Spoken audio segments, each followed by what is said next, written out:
The Stack, a podcast for IT and MSP professionals, with your host, David Papp.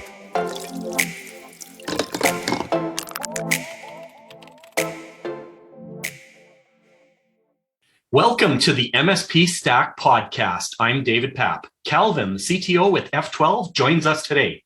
F12 is an MSP who has grown through mergers and acquisitions, especially in the past 6 years. Welcome, Calvin. Let's talk cyber. And you know what? I'm kind of especially interested in your comments regarding setting up a NOC or a SOC for an MSP and maybe how it scales better with larger firms, like because you guys did some M&A and you're in a better position to leverage things like that. So go for it. What are your comments? Well, thank you, David. Well, it's interesting. I think a lot of MSPs over the years have traditionally been in a ROC scenario, a help desk scenario. And so it's certainly the landscape has changed over the last decade. And I can tell because far more of my conversations are around cybersecurity and how to protect clients or how to bring clients maybe kicking and screaming along that journey to ensure that they're doing the right things in their business. So you made a comment around M&A. And I think the challenge what I often see is, as MSPs, we're often trying to change the business as it's, running down the highway. And so that's very difficult. And so as we're developing our security practices, we really had to lead into experts in this field. So we really started to look at partnering with organizations that are specialists in this space. So specifically around Security Operations Center, because simply finding the talent you need and the amount of individuals to be successful wasn't something that we weren't attracting that type of talent to begin with. And so we went on a journey about 5 years ago to find great partners and change out those partners if they weren't working that can actually enable our clients to have that level of security. And so that's what we've been able to do over the last several years. It's funny you mentioned that. That's a whole other topic that we could talk for hours, is this what I feel is an IT shortage talent that exists in the industry. And the universities and colleges can't quite pump them out quick enough, or if they do, they're not experienced. So and some of the stuff they learned by the books is already outdated, or we could go into that kind of discussion. And so what's happened is, like you said, finding that experience to complement these very specialty areas of tech, because technology's got its fingers into everything right now. M&A is a very appealing way to do that and achieve it through partnerships, mergers, acquisitions, however you need to do that to enhance your team. Yeah, I agree. I think, building, it's like, do you build it or do you buy it? Yes.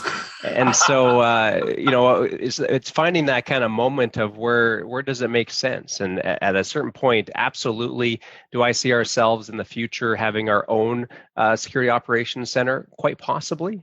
Or certainly leaning into areas that are complementary to the existing partners that we do have. But there's a just get started mentality, and you got to start providing these levels of services. And so what's the least barrier to entry? And so I think there's already some great partners out there that are making some great headway, and there's certainly ones you should lean into. No, that's really good. So in terms of your stack, I mean, that's what the whole show's about. Are there some specific vendors, specific tools that you could highlight as tips that you found to be invaluable? Now, there's tons of vendors, tons of options out there. And this is not to say that you're endorsing them. It's not to say whatever. It's just we latch on to certain things that we feel comfortable with, and they seem to do 99% of what we do because nothing's 100% secure. And so what are some of those platforms that you've enjoyed, or some of those software or hardware solutions? Yeah. Number one, I think in any business, standardization is fundamental. Not having too many vendors, just simply because if you have too many, it's just going to be that much harder to train your people, that much harder to know what tool to really kind of dig into if it's gone wrong, and it gives you a little bit more clout with the vendors.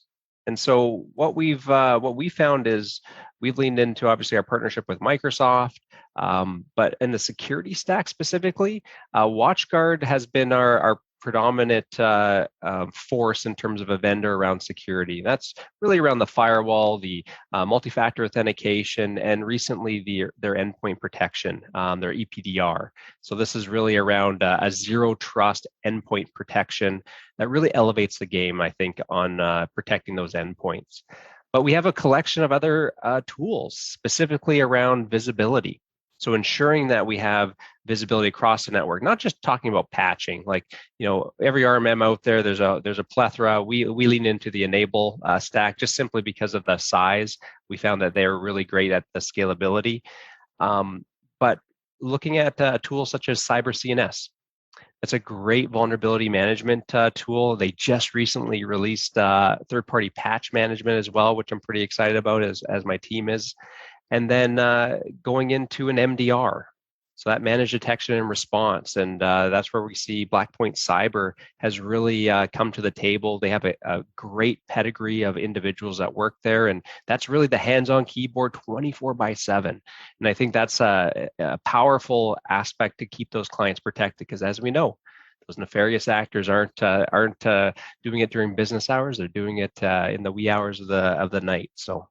Well, and we got to keep reminding ourselves. I keep telling people, these guys are professionals and this is what they do as their full-time job. While most of us, security is kind of a bolt-on, add-on thing that we happen to do while we're running our businesses or, implementing some solution, and then you have to secure it. I mean, absolutely, cybersecurity is first and foremost. I even believe that in the near future, a lot of organizations, MSPs, and even regular businesses are going to have difficulties getting insurance because of cybersecurity. We're already seeing that. In fact, David, there's clients that are unfortunately not able to renew their cybersecurity insurance, and that's simply because the brokers or the insurers are getting smarter. They've had to make a tremendous amount of payouts, and so they're getting shy on that front. However, what we've now seen is that they're actually going and using tools that exist out there to view that client's digital footprint. And so that's the same footprint that a hacker would see. And so now they can take that information, they can tell, how well is your patch management? How well have you been securing your SSL encryption? How is your web security? How is et cetera, et cetera? And so they can really start to pinpoint where you're weak, why you're weak, and then decline insurance as a result. And so certainly seeing that is a powerful, and taking those tools and bringing to our clients proactively beforehand to ensure that we can protect those customers well ahead of that. The other aspect is ensuring that you're taking a level of standard for your clients. Don't compromise on the basics. And I think that's an aspect that I would challenge the entire MSP industry is stop saying yes. You're listening to The Stack. Special thanks to Pax8 for their support of The Stack. Pax8 empowers the modern MSP to buy, sell, and manage cloud products with automated provisioning, simplified billing, and free PSA integrations to more than 50 verified and vetted cloud service providers. Pax8 is ready to help you simplify your cloud business. What's in your stack?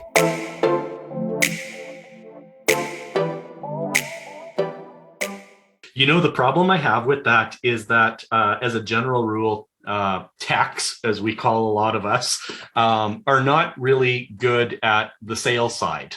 And so what ends up happening is you have a gap that exists in communicating to the business owners in plain English or in terms of risk, saying, if you want to, what does downtime cost your organization per hour for a day? How long could you be down? Could you be down for 2 weeks without that server?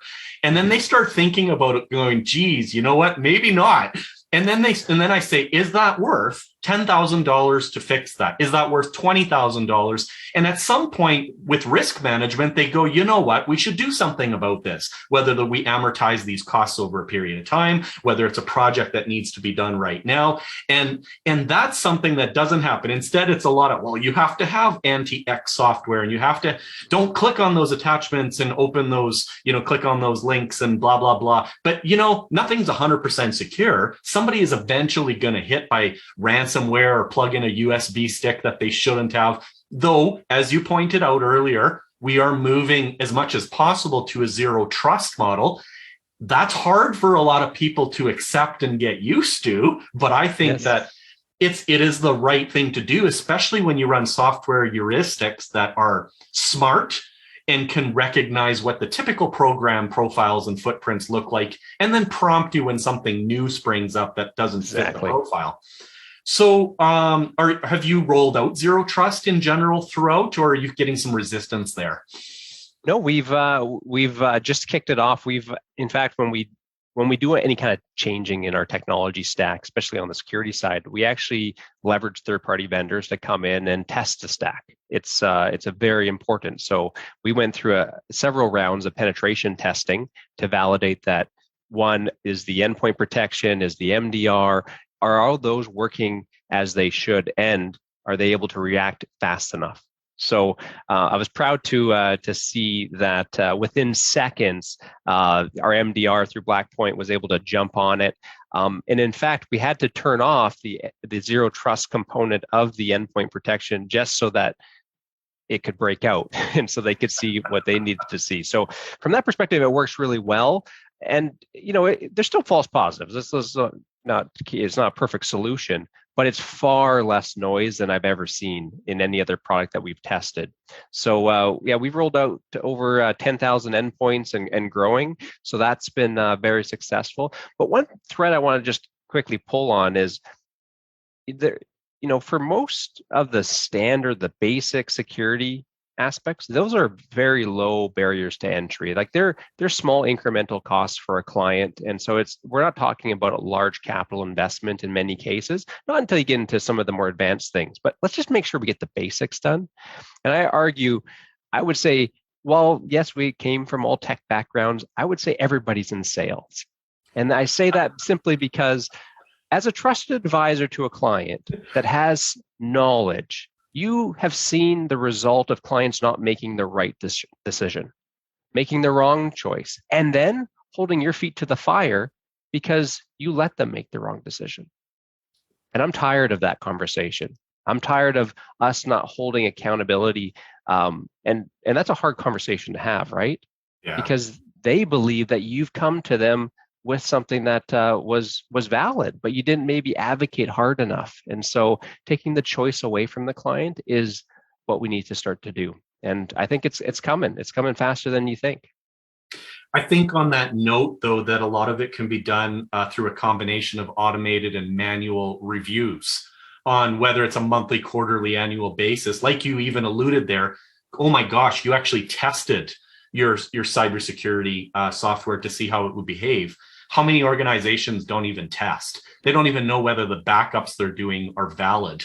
Exactly. It's the basics. Or worse yet, how many MSPs are not actually doing that? Aren't doing the same things they're selling to their clients? It's the one thing that we absolutely will not compromise on at F12 is we will not sell a product unless we're consuming it internally. And in fact, we don't sell a product unless we validate it internally to make sure that it's actually doing what it says it's doing. Because I don't want to be the shoemaker's shoes. Yes. You know what I mean? Where, it's just, we're the weakest link. If I were to say, if we're in a supply chain of IT, an MSP is fundamentally the weakest link. So we have to double down on security as our organizations. And so I think that's really an important aspect. But therein lies the issue, is that there's a huge amount of education that needs and awareness that needs to occur to even get to that point. Not even just, I'm talking with vis-a-vis your clients, but within your own organization and your own technicians and your own culture. And I think that's a key point, is if you don't have accountability defined within your own MSP organization of who is owning not just your client security, but your internal business security as an MSP, you're setting yourself up for failure. And we've seen many MSPs be attacked or breached because of whether it's supply chain or disgruntled employees. And there was a period of time when you're a small organization, everyone's wearing a lot of different hats, and you're just trying to get by. But these are some of the fundamental things that we need to start wrapping controls around. And I know there's a lot of different aspects out there. One of the things that we're very proud of is that we've gone out and got our SOC 2 Type 2 certification. And so, we're getting validated every year. And it's basically just indicating that we're doing the things that we say we're doing. Yeah. Fundamentally. That's it. That's huge. Especially in the wild west, we call technology, right? Oh, no kidding. Certifications, industry recognition, standardization. It's still at its infancy, honestly. It truly is, especially in Canada too. And I'm pretty disappointed with the way that Canada has showed up, just in terms of the certification. We're slowly making incremental improvements. Like we have the Cyber Secure Canada initiative. It's a federally sponsored initiative. We were one of the first managed service providers as well to obtain that. But it's so slow. And the reality is guess what? A client's not going to go get a certification because that's the last thing on their mind. But until it's mandatory, federally mandatory, or maybe it's required to get your business license, that would be a great way. I think we're going to have a tall order. And these are just 13 basic controls that a business should have, like, a backups, like to your point earlier, are your backups running? Have you tested them? Like, as simple as that may be. So basics. I always love to, this was awesome information. I love to wrap up the show with, I call it my power tip, whatever it is, like the one thing that if everybody ignored everything during this podcast, what's one thing that you'd like them to take away? What's that takeaway? Oh, goodness. You on the spot here. Well, I would say if you could take any one aspect out of this, is in your business as you go out to your clients, the security basics. I mean, backups, disconnected cloud-based backups, having MFA, and having some sort of security awareness training for those clients should be your standard, and you should never compromise on those. It may be harder to sell up front, but the end result is later, they'll be less likely to be breached. They'll be less likely to come back to you and hold your feet to the fire because you've really kind of pushed the envelope on that. And I think every MSP should be doing that. Solid advice. So true. Well, thank you very much for joining the show. It was a pleasure having you on. Thanks, David. We hope you enjoyed this episode of the MSP Stack Podcast. Remember, if you liked it, hit thumbs up. If you didn't like it, hit thumbs down twice. If you'd like to be on the show, head on over to the mspstack.com and click on the Be a Guest button. The Stack is made possible through the generous support of MSP Corp. What's in your stack?